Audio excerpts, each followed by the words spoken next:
Hello and most welcome to 1044.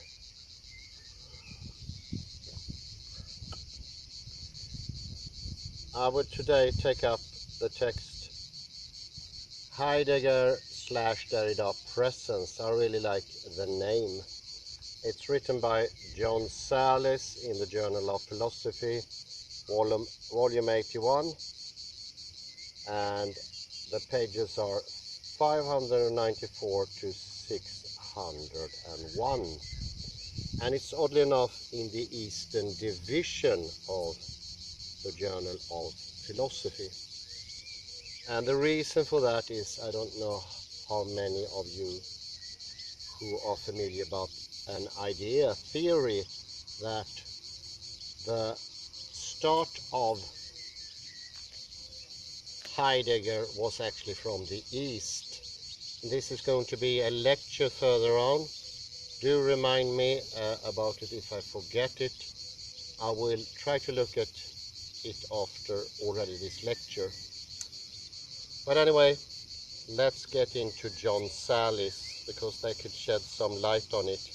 I will continue from where I left off last time, but I will include some of the last time because there is a footnote here. Speaking is of itself. This is from Heidegger, Sein und Zeit. Von sich aus a listening. It is a listening to the language that we speak. Thus speaking is not at the same time but beforehand a listening. In an inconspicuous way, this listening to language precedes all other kinds of listening. Not only do we speak the language, we speak out of it. Wir sprechen nicht nur die Sprache, wir sprechen aus ihr. Unterwegs zur Sprache.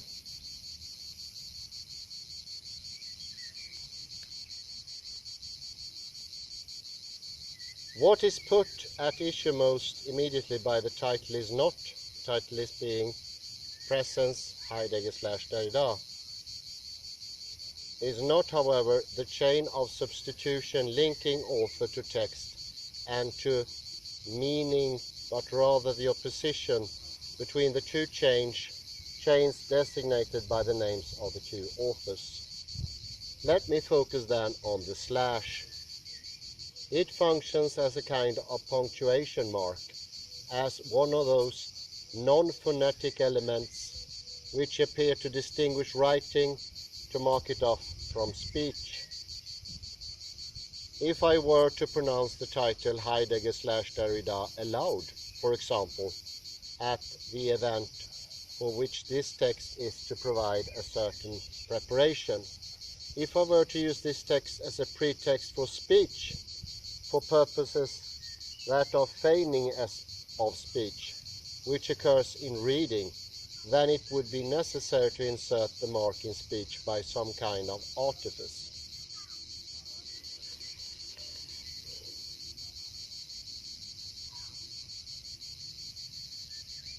For example, by a gesture that would trace it, or by the substitution of a word such as slash, which would then be functioning in a way quite different from its straightforward semantic function.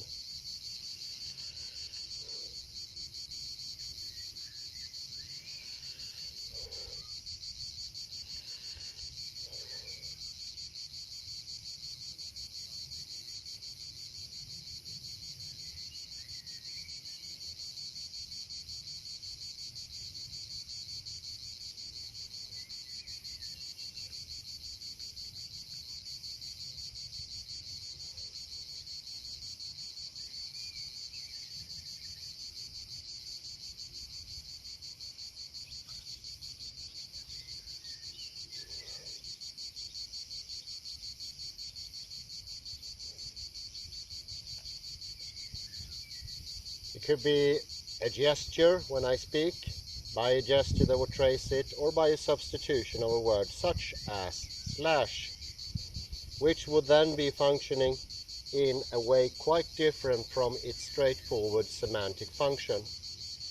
In living speech, present to its self-present author, this mark, this trace of writing cannot be simply presented. It remains outside that speech, thus requiring therein its representative, its substantive gesture or word. And so, the very way in which this mark functions mirrors that will prove to be at issue between those two authorial chains between which the mark is drawn. The issue is presence, or more precisely, withdrawal of or withdrawal from presence.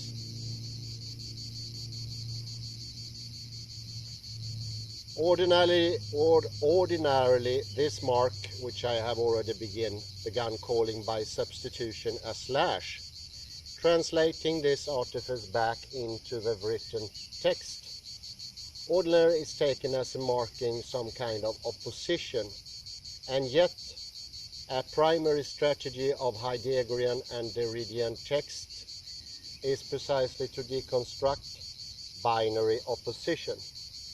Thus, Heidegger's Nietzsche proposes, in view of such founding oppositions, as intelligible, sensible, an inversion of Platonism, in which philosophical thinking would also twist free of it.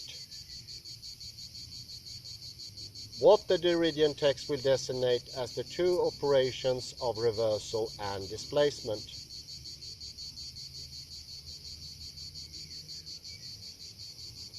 It is a matter of opposites that can be neither reduced to unity, nor stabilized hierarchically, nor dialectically sublated into a third term. The last one, I'm going to put a parenthesis. You should know who the author John Salling is referring to here. Please send a reply. Under the title Dissemination, it is a matter especially of displacing the three of ontotheology, of destroying the Trinitarian horizon, of adding a fourth self-effacing term which, like difference, displaces synthesis, opening the triangle on a fourth side, reinscribing it as an open square.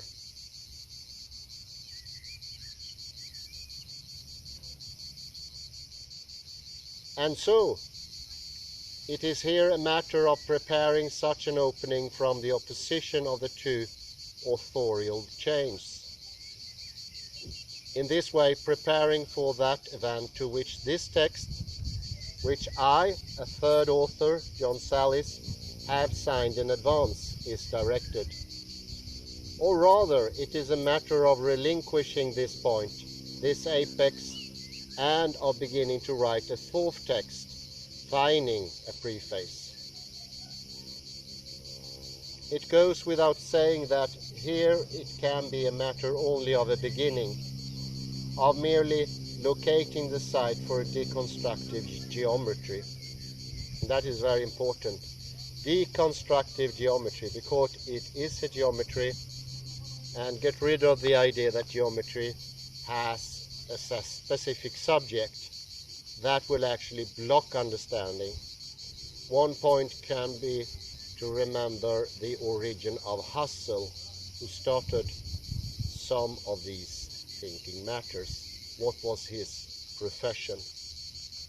A pointer here. Sight. Everything starts with a dyad, end of sight. And so in order to begin, it is necessary to return to the opposition Heidegger/Derrida. And yet, remaining for now within the classical conceptuality, e.g. of German idealism, opposition is never simply such, never opposition as such, even if absolute in form, opposition is never absolute in content, but presupposes a conditioning position.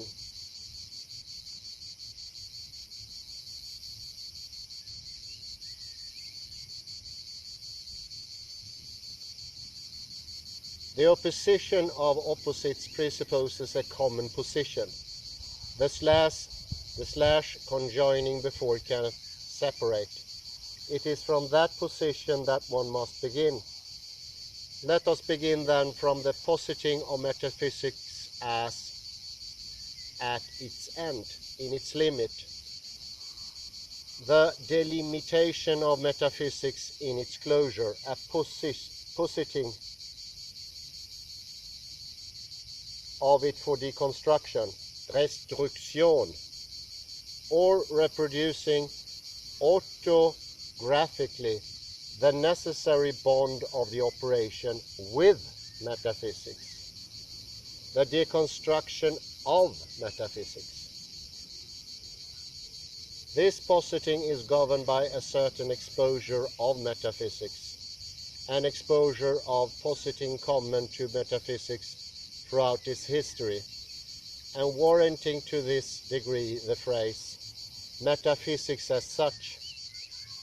What is common to metaphysics is the positing of being, Sein, as presence, its self-positing as metaphysics of presence. Here, hence, it is imperative to understand what presence means, to understand how the meaning of presence is such that metaphysics of presence is posed for delimitation.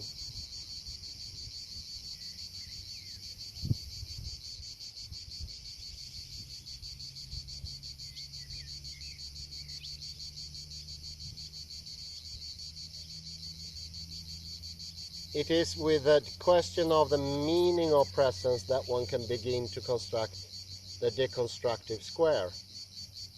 In being and time, presence means predominantly, though not exclusively,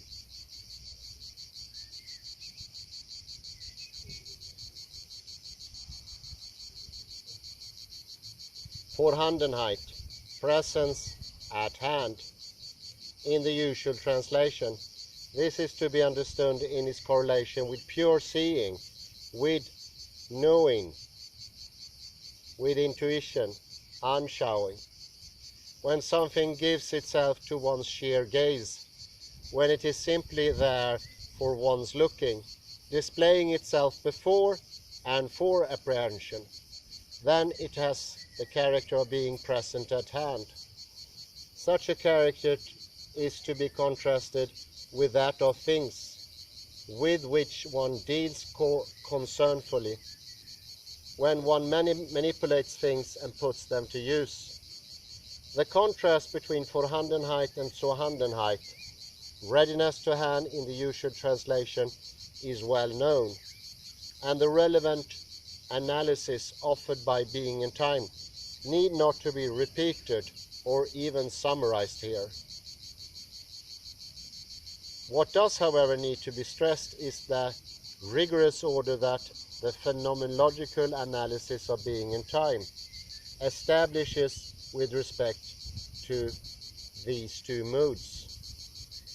Present at hand is founded on readiness to hand, and things to come to show themselves as present at hand only when the certain structures of readiness to hand get covered over or repressed.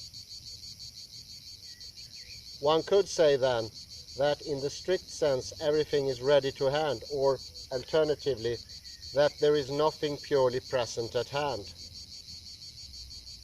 In one might take as a present at hand, e.g. the hammer merely stared at, there is always something else operative yet repressed. A concealed operation of readiness to hand, a disregarded instrumentality. What is decisive is the displacement of presence that this analysis produces. There are no simply sheerly present things for everything is openly or concealed ready to hand. And what is ready to hand, the hammer, when one takes hold of it and uses it, is not surely present as a self-contained positivity. Rather, it is extended beyond itself into the referential totality by which is determined, its presence limited and yet rendered possible by its insertion into that totality. But the totality is one of signifying references. It is Bedeutsamkeit, the operation of signification. There is no pure presence, for in whatever presents itself, there is already in play the operation of signification. Presence is delimited, limited, yet rendered possible by the operation of signification. The Derridian text too is addressed to the delineation of presence, of that sheer perceptual presence that would be correlative to the stratum of pre-expressive experiencer, which Husserlian phenomenology would rigorously separate from the operation of signification. It is of the most elementary level that speech and phenomena is focused, simply sensory presence, e.g. of a tone in the living present. That is, it is a matter of deconstructing the phenomenology of internal time consciousness, bringing fully into play the Husserlian analysis of retention and pretension in precisely such a way as to show that phenomenological text works against itself, withdrawing that very self-identical present. The living present, which on the other hand it would preserve as the non-displaceable center, the living core of time. Both the Husserlian and the Derridian analysis are well known and need not to be repeated here. It is in a sense only a matter of stressing that the connection of the present to the immediate past and future is an essential, i.e. constitutive connection. It is not as though there is a first present now, which then comes to be connected to past and future. Rather, these connections belong to its very constitution as present now, which is to say, there can be no simple self-identical present. This peculiar complexity of the now is elaborated in Speech and Phenomena by means of the concept of repetition. The point is that the now essentially involves a possibility, structure, or movement or repetition in two senses. First, present now includes repetition of the previous now, namely retention. In other words, the present now must be constituted in such a way that it's possible for the past now to be repeated in it.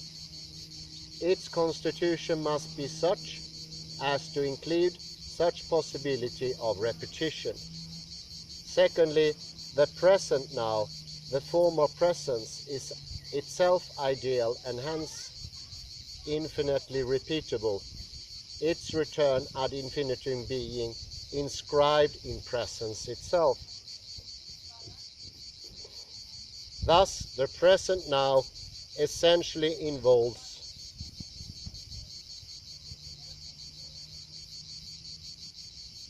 the possibility, structure, and movement or repetition, both of previous nows in itself and of itself as the ideal form of presence.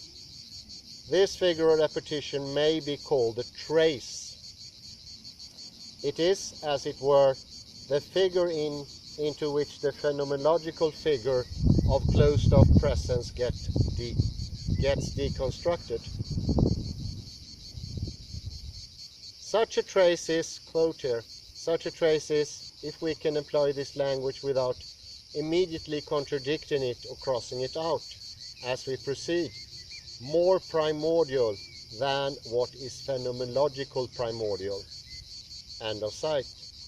Or again, in these directions, the presence of the present is thought of as arising from bending back of a return, du pli de retour, from the movement or repetition and not the reverse. So we had two sites, one from Heidegger and one from Derrida, and putting them against each other, having a slash there, it is what pointing to something. So don't think about the pointing as to an absolute present, to be compared maybe to an absolute existent. I would say that is the tricky part here, to keep them separated somehow.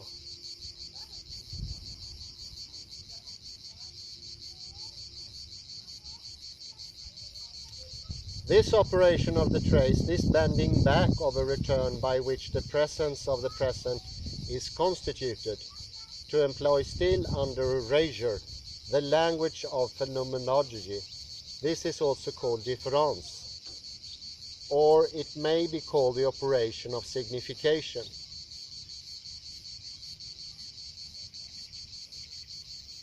Taking the latter in the most deconstructively, not phenomenologically primordial way. As in the Heideggerian text, presence is delimited, limited, and yet rendered possible by the operation of signification. The latter is not a matter of presence, nor not even necessarily of presence to, or of an origin, a speaker. Like writing, its function is independent of the absence, even the death of the author. Or rather, this operation of signification is writing in that form in which it emerges from the application of the double operation of reversal and displacement to the metaphysical opposition speech/writing. As archi-écriture, it is at work at the origin of sense, delimiting presence.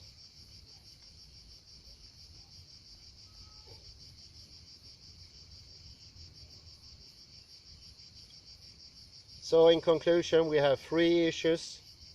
First, though in being and time, Sein und Zeit, presence means predominantly Vorhandenheit.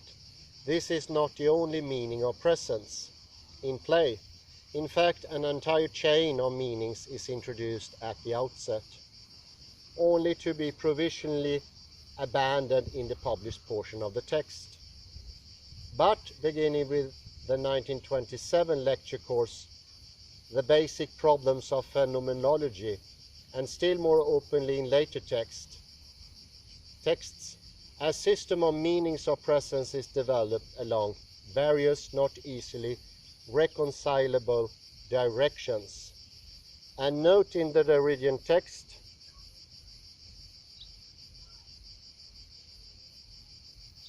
which is itself characterized as a note on a note from being and time, calls attention to this issue, this problem of translation. And here we have a quote here.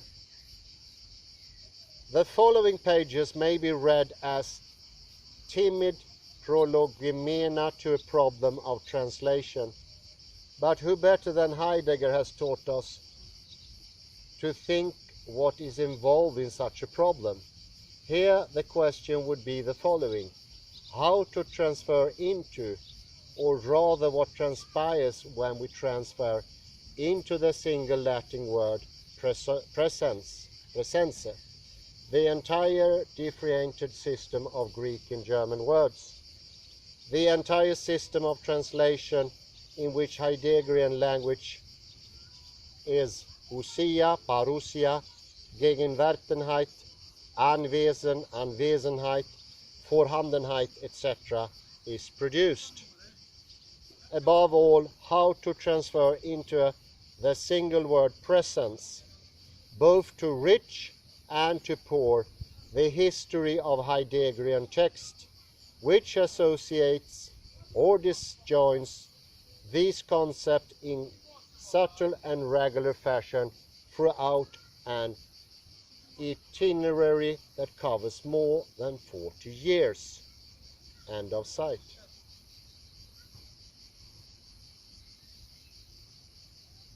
Second, on the other hand, the question is whether the Heideggerian text, moving the system of translation of presence, succeeds in delimiting presence as such. Another quote. The Heideggerian delimitation consists sometimes in an appealing to a less narrow determination of presence from a more narrow determination of it, thereby going back from the present toward a more original thought of being as presence, Anwesenheit, and sometimes in questioning this original determination itself and giving us to think it as a closure, as the Greco-Western philosophical closure. In the first case, the displacement would remain within the metaphysics of presence in general. End of quote.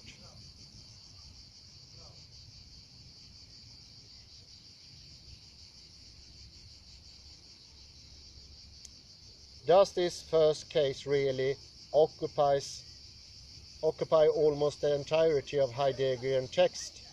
Or, on the contrary, is there perhaps always in place in the Heideggerian text that directedness announced in the 1927 lecture course, the directedness epikena tis osias, beyond to an order that is not a matter of being, of presence, beyond to the meaning, the truth, the clearing of being, beyond to that which delimits being as presence. Third, finally, it is necessary to disrupt a web of assumptions that I have left undisturbed hitherto. Most pointedly, the assumption that in asking about meaning of presence, one is asking simply for one or several positive senses. It is necessary to disrupt this assumption of straightforwardness, because meaning sight has never been conceivable within the history of metaphysics, otherwise than on the basis of presence as presence. This is from Marge de la Philosophie, 58. As to take the exceptionally revealing Husserlian case, presence to eidetic intuition. To ask straightforwardly about the meaning of presence is already to assume what presence means. This is very important. I'm going to repeat it. To ask straightforwardly about the meaning of presence is already to assume what presence means, to assume it in the very question of meaning. Do not do this mistake. You will directly establish something, and then you can never go into the why question.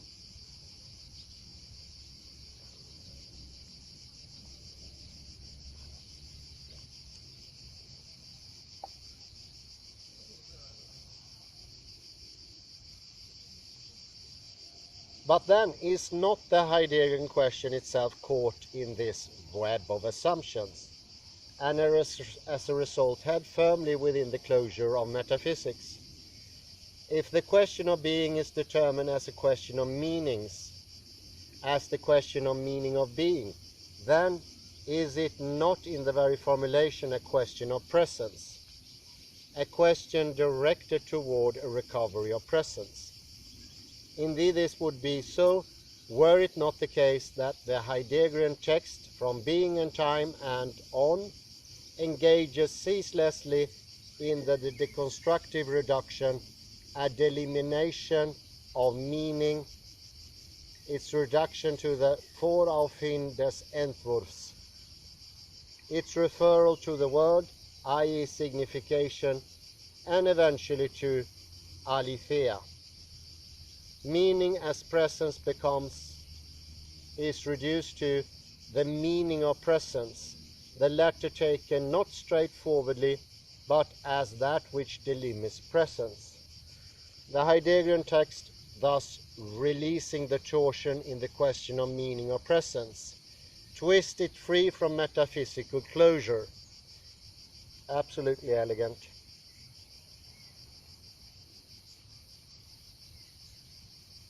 It is not in this way, though, through such distortion, that the Heideggerian text could be twisted together with the Derridian text.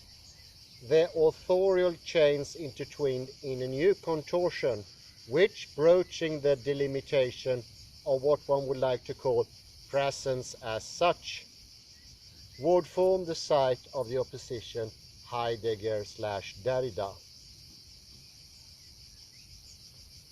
Let's continue for a while, because this is enormously interesting and important.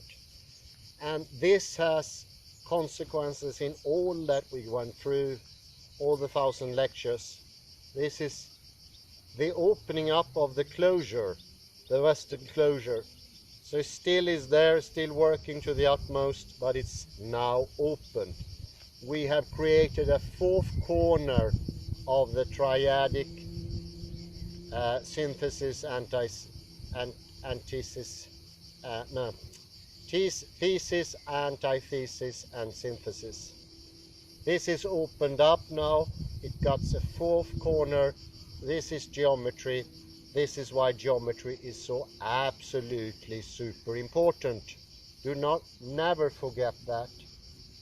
Because if you don't understand geometry, you do not understand closure.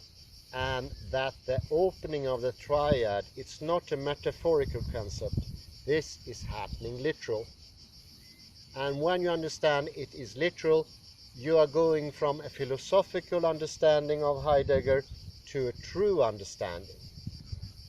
A real. Well, let me continue for a bit here. Origins or origin in or of Heidegger/Derrida. Everything begins by referring back, that is to say, does not begin. Jacques Derrida. It would be doubtless be far more fashionable at this time to take up the issue of ends, above all the end of philosophy in the work of Heidegger and Derrida. Yet, although the two thinkers are considerably in accord when it comes to final things, to matters of finality, and especially to finalism of all sorts, they are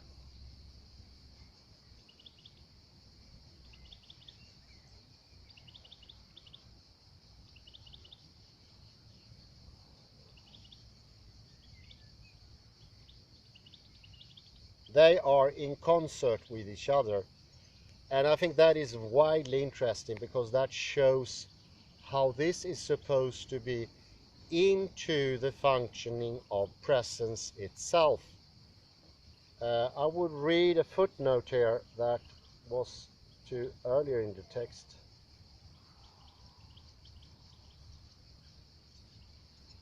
And this is when I refer to something from Marge de la Philosophie.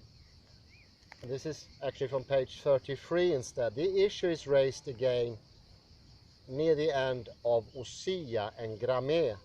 What about the presence then? We cannot easily think in the Latin word presence, presence, the movement or differentiation that are produced in the Heideggerian text. The task here is immense and difficult. And I think that actually sort of points the point.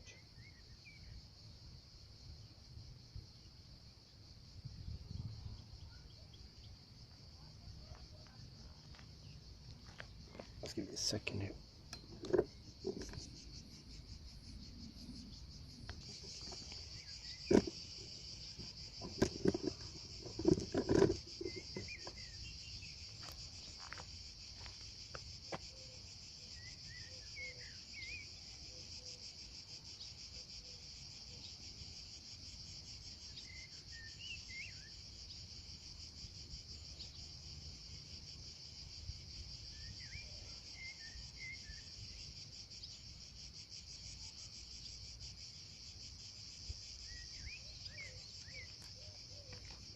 Well, I will enclose a link here. Something original happened here, to be honest. Things repeated themselves into a weird happening.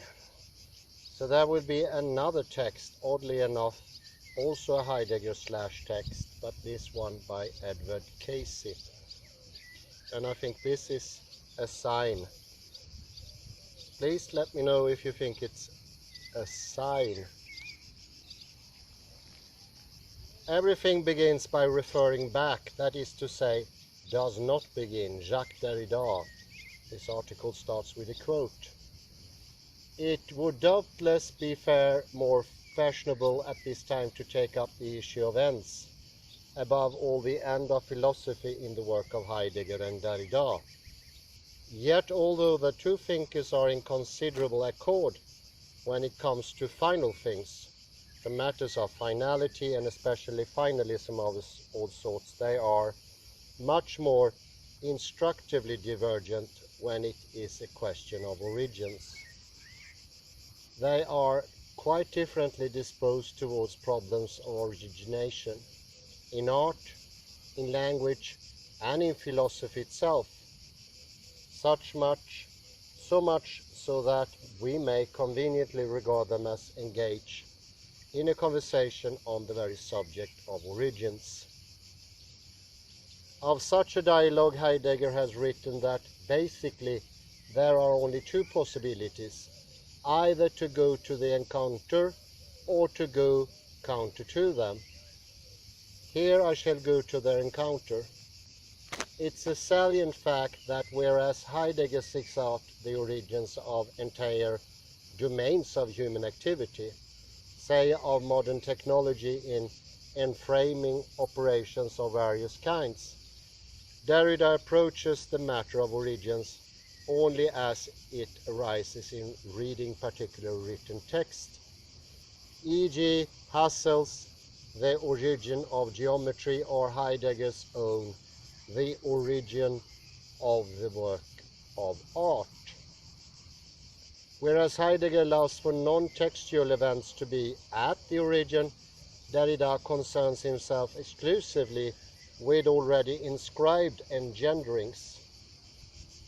More drastically still, Derrida maintains that outside the text there is no origin, historical, metaphysical, or transcendental, if by origin is meant something having a kind of a determinate presence, often attributed to veridical perception. Just as there never was any perception, once we deconstruct the idea of such presence, so there never was any origin either, except in and as a text. To deny that origins are text-generated as well as text deconstructed is tantamount to turning them into transcendental signifieds, whose claim to extra-textual validity is ultimate, or rather the very first ruse of Western metaphysical reason. It would be wrong, however, to infer that Derrida lacks interest in origins. He passionately pursues them, even as we shall see, clandestinely commemorates them, so long as they are placed under the suspension of double marks, quotation marks, parentheses, and those crossing outs which are a legacy from Heidegger. Heidegger did that in the margins. That's why that text is called margin.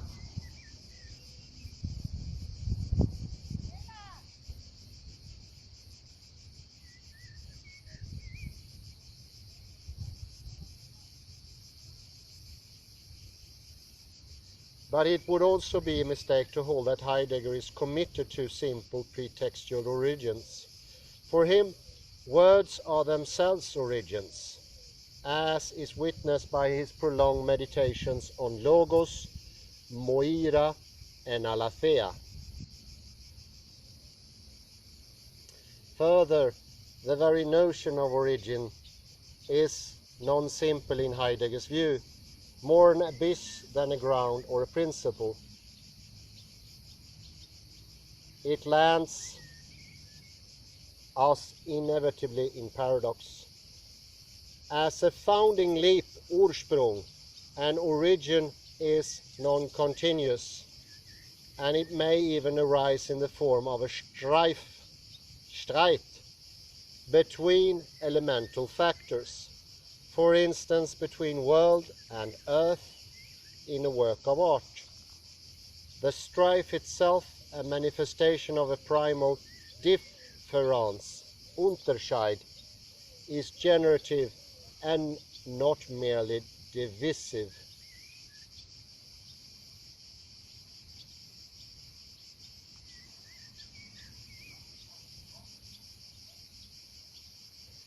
There is difference, also named rift, retreat, withdrawal, at the Heideggerian origin.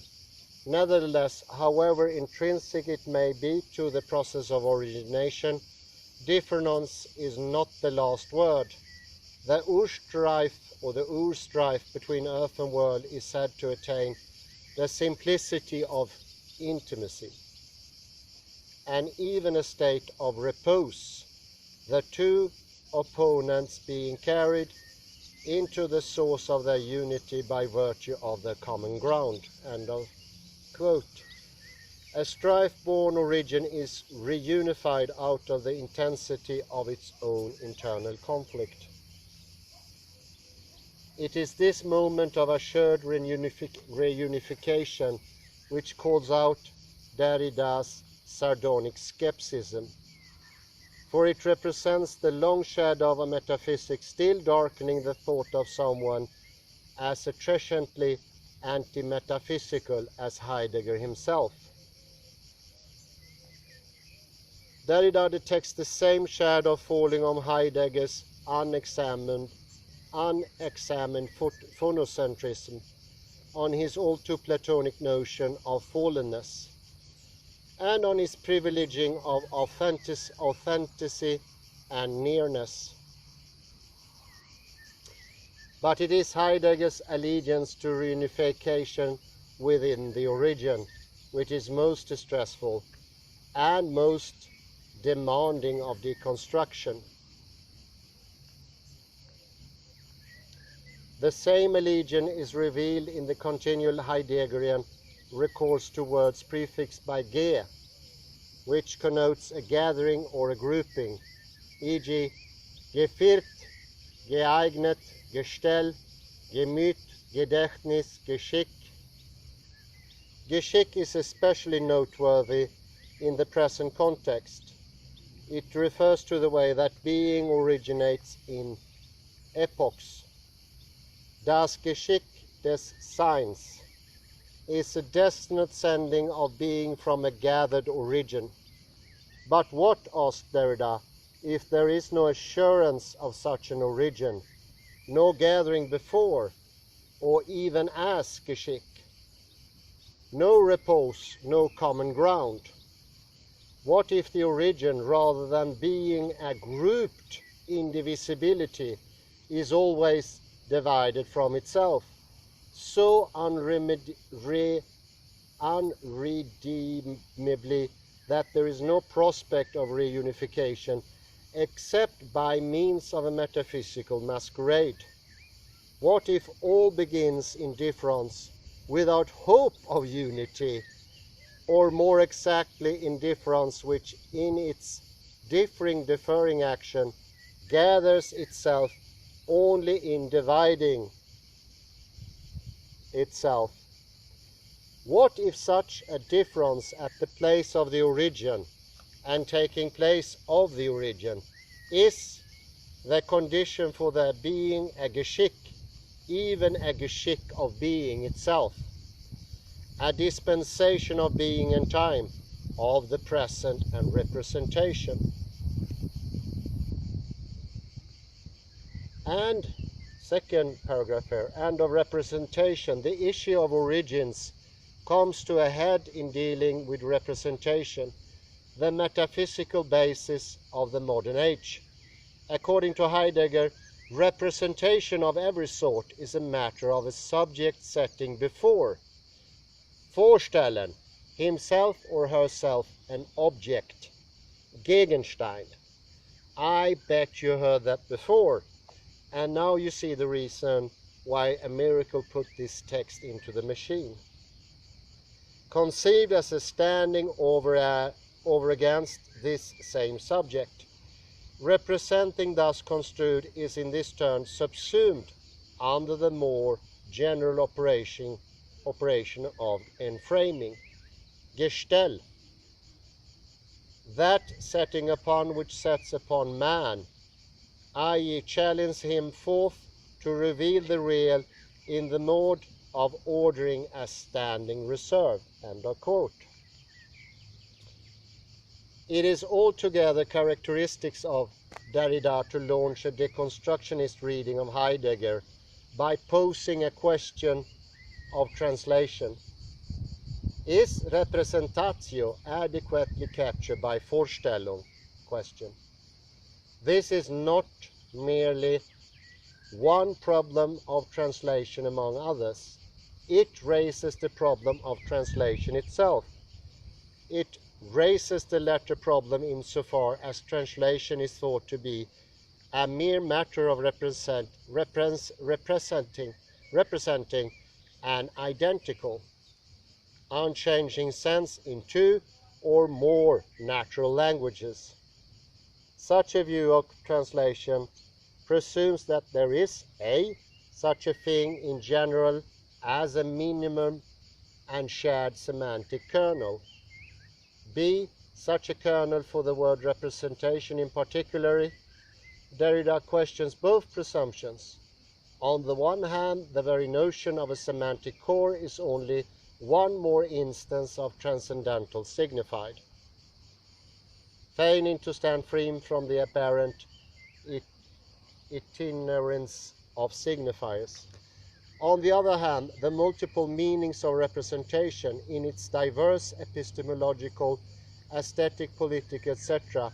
acceptations defies reduction to a single operation of Vorstellen, just as it resists synthesis under anything comparable to the gathering action of Gestell.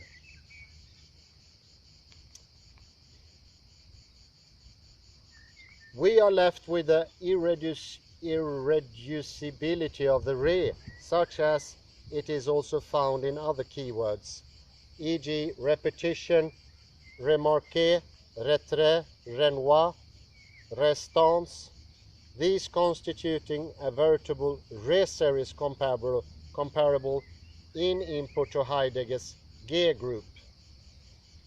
Derrida fastens on this prefix and performs upon it a double gesture, at once extracting it from the palionym representatio, grafting it back with the extended meaning of repetition. Representatio is ineluctably representatio, not as the mere reappearance of an originary and now lost because past presence, but as a generative act of repetition that precedes presence itself.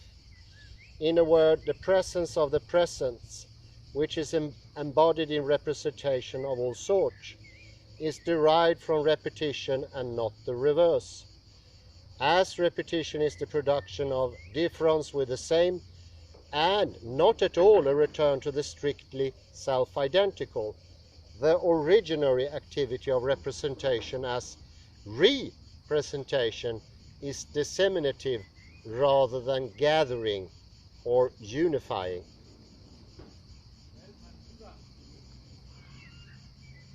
With this programmatic point in hand, Derrida can add that Heidegger's epochal interpretation of the age of representation as derivative from the era of Greek presence, however admirably indirect this derivation may be, itself depends on an unanalyzed model of representation as a delegation of power. This lands Heidegger in an embarrassing ontological circle. Representation, qua framing or picturing, relies upon an ontogenesis or Seinsgeschick, which can be understood only on the basis of another sense of representation, which is left unclarified in Heidegger's text. The deconstructionist tactic is familiar. The subordinate term, i.e. representatio, of a metaphysical determined binary opposition, a term supposedly derivative from the dominant term, presence as Anwesenheit, is shown to be subversively operative within the opposition itself, being its secret motor and being even determinative of the dominant term, as in the comparable case of speech/writing. It is less a matter of the return of the repressed than of the insidious power of the repressed itself to undermine the repressing forces from within. Representation undermines presence and in its own epochal game. This is extremely interesting. Goes to show we are not, so to speak, attacking presence. Its representation is eating out of presence from in itself.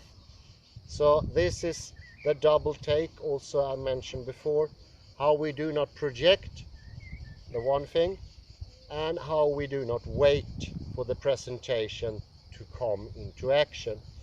And by not waiting, we make it also representation, a sort of repetition, instead of a more commonly or more fitting thing that would be an iteration.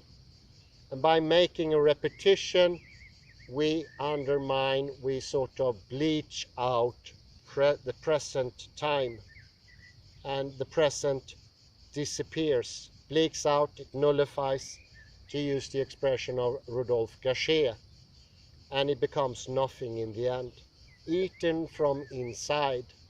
And this is the problem of representation put in a completely different robe.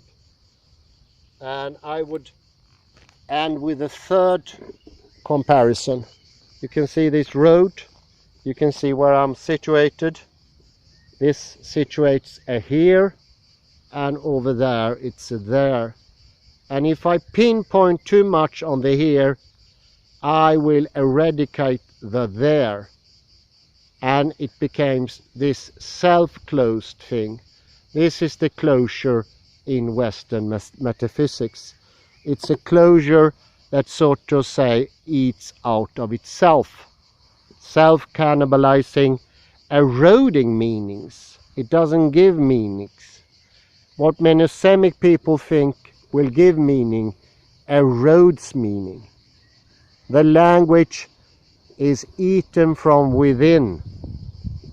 It's a little bit like Kairos eating its own child. I think that's a very good metaphor, actually. Sorry to say good here in the camera. But think about this a bit more. It is geometry. It starts in geometry. This is why Husserl calls it origins of geometry. And here the whole problem starts. And this also means that it can be solved.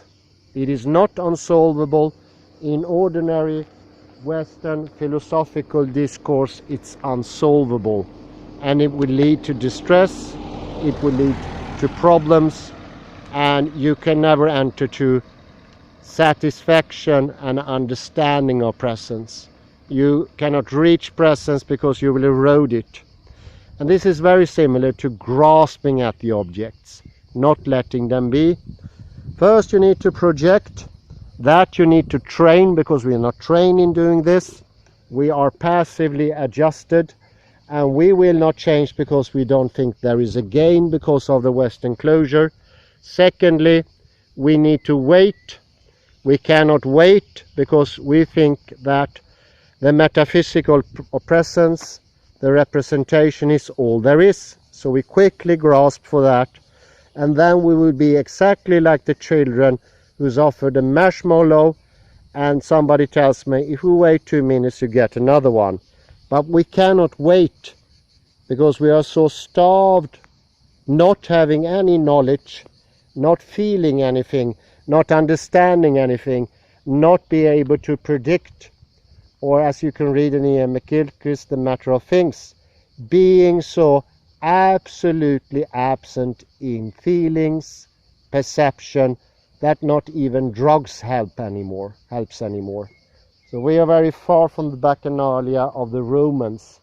We don't enjoy even our food and drinks. And I think this is an excellent time to stop. Casey was just fantastic. A little miraculous thing happening here, in this here, and also in the over there. Remember geometry. Okay, I end there. Thank you very much.